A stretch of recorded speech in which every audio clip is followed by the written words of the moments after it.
I started 2025 with a very ambitious list of goals, which I have in front of me right here. 25 huge goals for 2025. Now, within a week or two into January, I committed to the decision to come out with second editions of my debut Magi trilogy. You've probably heard me talk about it. That's not what this video is about, but you can probably guess that when I make the decision to completely come out with entirely new second editions of an entire trilogy, things change. But not everything. Sure, some of the projects on here I've shifted around. I'm making them even better, and it's gonna take a little longer than 2025 now, but not all of them. Goal number 24, enter 3 anthologies/magazines. I had a short story published in the Poison to Power anthology in December of 2024. This was a really fun experience, not just because I got to change up my writing style, which I did, but because of a lot of the reasons behind the anthology. So this anthology has 12 different stories in it. 6 of those stories were established or written by young writers who have not yet published any work, and 6 of them were published and added into the story by 6 writers who have already been published. That is where I came in. I was approached and asked to commit a story with the theme of revenge, and I quite enjoyed doing it.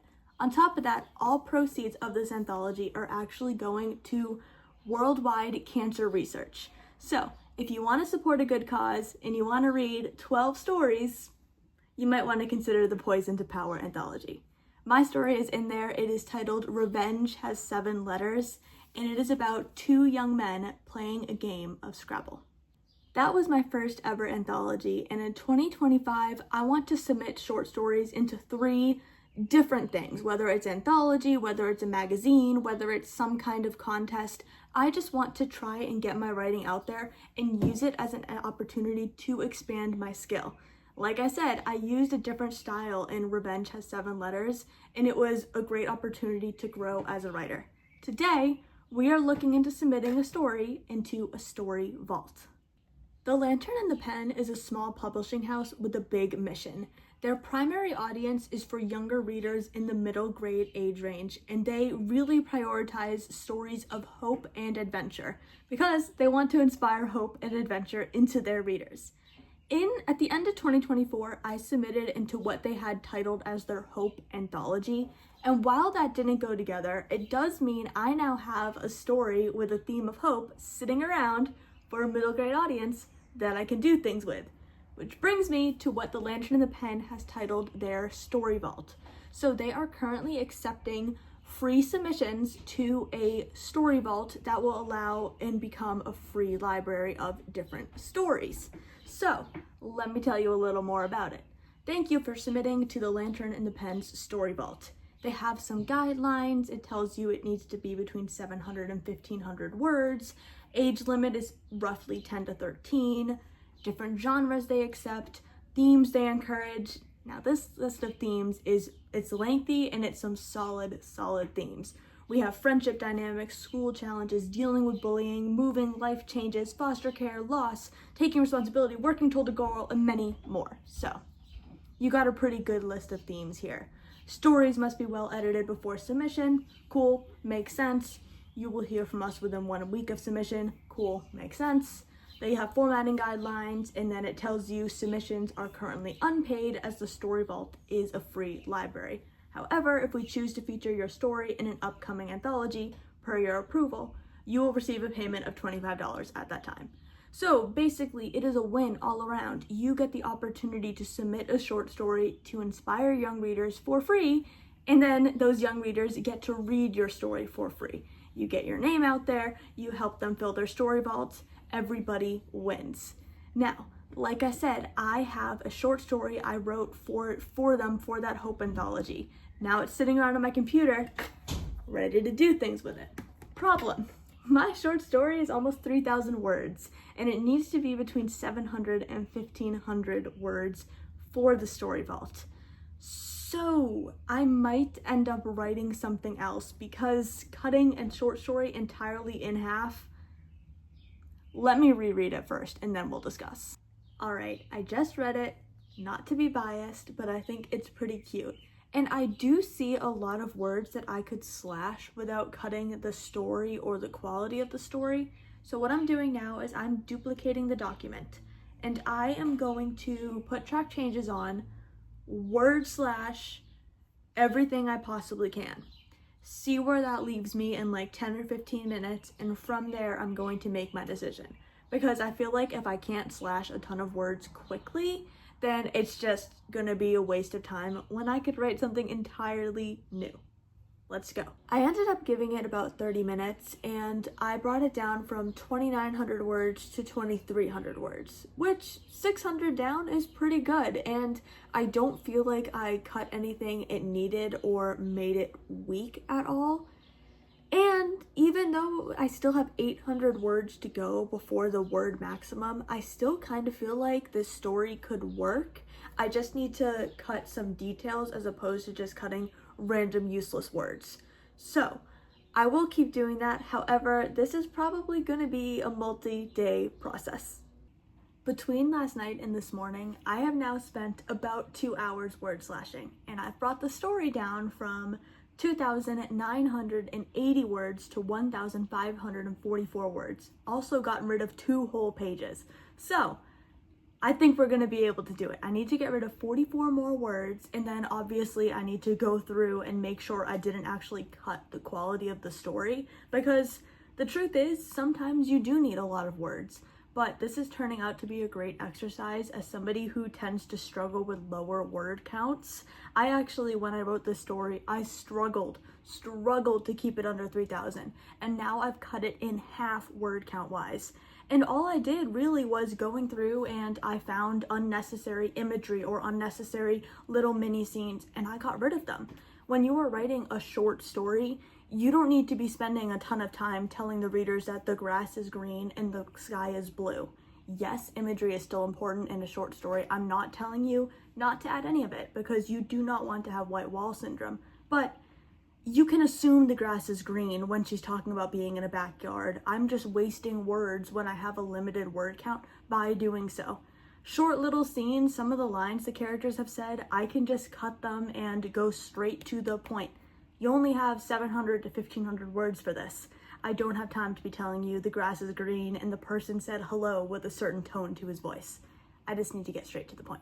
So, 44 more words, let's do it. 1,494 words. I am officially within the 700 to 1,500 word bracket.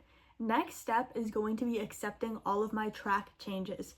I write and edit and format on Microsoft Word, and I love the track changes feature. I actually only use track changes when I edit. I do the first draft, write it, put track changes on, and they stay on. Now, there is a button that allows you to accept all of them at once, but I actually prefer to go through and accept them individually, one by one. Yes, it is time consuming. Yes, it is the harder way to do it, but I have found that sometimes when you make these track changes, you make mistakes. It is not entirely uncommon for me to find 2 words that accidentally merged together when I deleted and rewrote something, or sometimes the period will somehow get into the middle of the word. I prefer to check and approve of my changes individually. So I have 426 revisions on this document. The next step is to accept all of them. Make sure they seem like they fit the story, make sure they didn't cut quality. Then we're going to go on to actually officially editing as opposed to simply being ruthlessly word slashing. Now that all of those changes have been accepted, I am going to let the story sit for a couple of hours so that I can come back with a fresh set of eyes. When I do, I am going to test out a publishing, or I guess an editing tip that I haven't done in quite some time. This is a nice little trick to use when you are editing to make it easier to spot mistakes, grammar issues, typos, you name it, it's easier to spot them. Don't know who originally thought of this, and I don't really know why it works, but it does. Change the font, change the formatting, make it look different. Whether it's the color, the font size, anything that makes it so you're not looking at the same thing over and over again. somehow it tricks your brain into thinking it's something new, and instead of just skimming through the same old story, you're reading something fresh, and it makes it a lot easier to find issues. So I picked a random font and a random color, and while I went through and I did catch a few careless errors, which is what I really wanted to do, I didn't catch that many. I do think there's more hiding in here, but at this point I've read this story cover to cover 6, 7, 8 times in the past 24 hours. So when I'm reading it, I feel like I'm a little bit blindsided by it, which is typically time for betas. However, this story was beta read by 5 people when it was at its 3,000 word phase. So I know it's a good story. I know it's well written. I know it's pretty solid because I've already drafted and edited this other times as well. This is just me coming back to it. So I need to figure out my next steps. Do I need more beta readers? Do I want to just go straight hire an editor, have them skim through it, see how it is?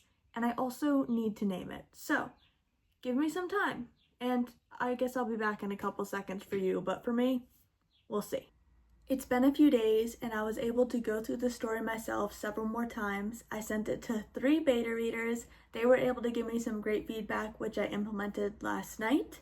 They also gave me some title ideas, which I'm very excited about exploring a little more, while the book is hopefully with an editor. I just filled out a form applying to get copy editing done. So that is basically going to help me out with the grammar, etc., etc. I have never worked with this editor before. I actually have yet to work with a professional editor who I don't already have an established relationship with. So I'm a little nervous, but I wanted to test someone new out and she seems amazing. So we'll wait and see what she says. When I filled out the form for the editor, I got an automated response that said she will be in touch as soon as possible. Less than 24 hours later, she got in touch with me. I already went back and forth with her, and I'm going to send her the manuscript. She is going to write up a contract, and then we'll get this editing ball rolling. I think I'm going to hit submit tonight. I had a fantastic experience with my editor. It really could not have gone better. She not only actually made the changes, as an editor does, but she also explained why she made those changes, which I really appreciated because I learned a couple things. Once those changes are made, the story is ready, but it still needs a title. So I mentioned that my beta readers gave me some title ideas. Here are the title ideas they gave me. Number 1 is the tire swing. Number 2 is a suggestion to have some kind of element that will tie the 3 main characters together. Number 3 is a rainy day in, they just have in brackets month. The story takes place in August, so a rainy day in August. That is actually one of my favorites on this list. Or they suggested a good day for rain, which I like that one as well. Then we have another beta left some comments, and she was suggesting something to do with rain or rainbows, kind of just the vibes of the story are, good things can happen in the face of bad situations. So something to kind of tie all of that together. Or she suggested a chance encounter, and I really like that one too. So my 2 favorites so far are a rainy day in August or a chance encounter. When I get back, hopefully we'll have a title.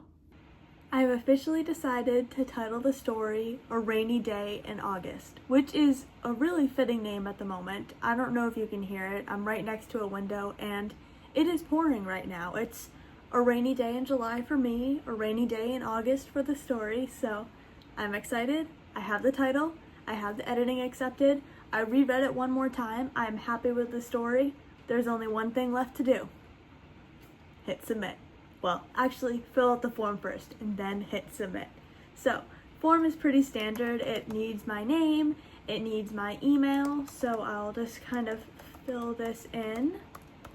And then it asks me what the title is. Say it with me now. A Rainy Day in August. A Rainy Day in August. It asks for social media handles. I am at Paris and Her Books on Instagram, YouTube, Facebook. It is also my website name and my email. So, if you want to find me, look up Paris and Her Books. That is where I'm at. Then we upload the file. The file has officially been uploaded, and now it is time to hit submit. All right, waiting. Your response has been recorded. It's official. And all that's left to do is wait. I should hear back within the next week or so, and regardless of whether it is a yes or a no, I am officially 33% of the way done with one of my goals for 2025. Submit minimum of 3 short stories or written works to an anthology, a magazine. If I'm submitting something I wrote, it counts. 1 down, 2 to go. Thank you for watching. Wish me luck, and whatever time it is, morning, evening, or night, have a great day.